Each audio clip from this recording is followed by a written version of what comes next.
Here I am in Kfar Aza, one of the communities hit the hardest on October 7th, together with a delegation of U.S. congressmen and part of our Yes Israel project to strengthen the U.S.-Israel strategic alliance and educate them.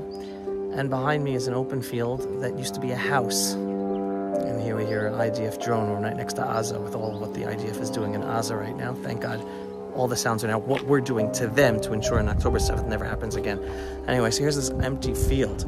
Well, it didn't used to be an empty field. That was a house that was destroyed. So I think the name of the family was the Kordachevsky family. We just heard from the IDF spokesperson. Young couple, 30 years old, twin 10-month-old babies at the time, October 7th. And the Hamas terrorists came in the morning and murdered the parents and left the two babies alive on purpose, right? Because they booby-trapped the house with the two 10-month-old babies screaming and crying for hours. Why? Because Hamas knew that the IDF soldiers would come and try to save them, and then the booby trap would kill the soldiers together with the babies. That's how evil, the evil, our Islamo-Nazi enemy is. And the house is gone because after October 7th, and with all whatever the booby traps damage and whatever other grenades or whatever, it was a very dangerous structure.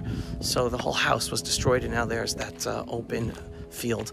But this is just a sign of the evil we're up against, this Islamo-Nazi culture we're up against. And it's not just in Gaza. It's across the Middle East and in Judea and Samaria and even in Israel proper itself. And I hate using Israel proper, but telling you the difference between Judea and Samaria and all of Israel. And again, one thing that the people of Kfar Aza learned, and that many Israelis learned since October 7th, after the initial 1,500 Hamas terrorists came in and butchered and massacred and mass raped, then came thousands and thousands of non-combatants, of children, of middle-aged people, of all elderly people. There's videos of a guy coming in his crutches, an older man from Gaza. Thousands and thousands of them. And they murdered Israelis. And they burnt people alive. And they stole things. And they raped. And they kidnapped. They kidnapped dead bodies. They kidnapped alive Israelis to then sell to Hamas. They kidnapped body parts to then sell to Hamas.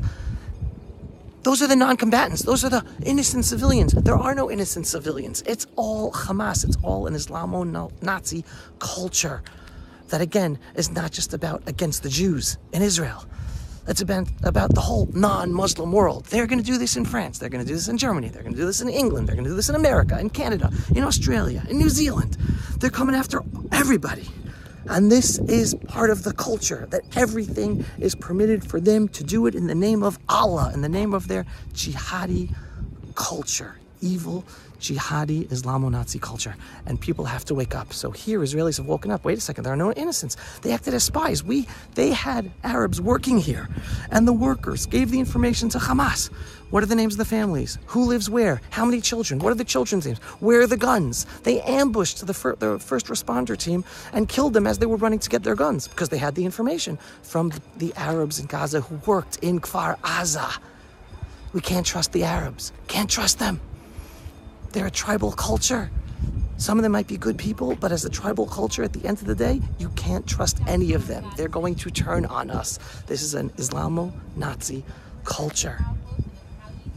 We have to wake up to what we're up against, folks. As Israel, we're just the front line of the whole freedom-loving world. So we're waking up to this reality, but you also have to wake up to this reality to be prepared for you, your children, and your grandchildren. We're waking up. Am Yisrael Chai. We're standing up and defending ourselves and doing what's necessary, whether we have the support of the world or we don't have the support of the world. But you guys have to wake up. Jews and non-Jew, all over the Western freedom-loving world. Kfar Aza. These are the lessons everyone has to internalize. If you are not yet a subscriber to our daily, belief-based, inspiring, politically incorrect, truthful videos about Israel, the Jewish people, and the freedom-loving world, what are you waiting for? Go to pulsevisual.com and click to subscribe today. And yes, we are a donor-based operation. We need your donations for support in order to make these videos and get our videos seen and do all the work we do. So every once in a while, whether a large donation or a small donation, just go to pulsevisual.com and click on the donate button. Shalom, everyone, and thanks for watching. Pulse of Israel, frontline videos from the Holy Land. Support our work by donating today.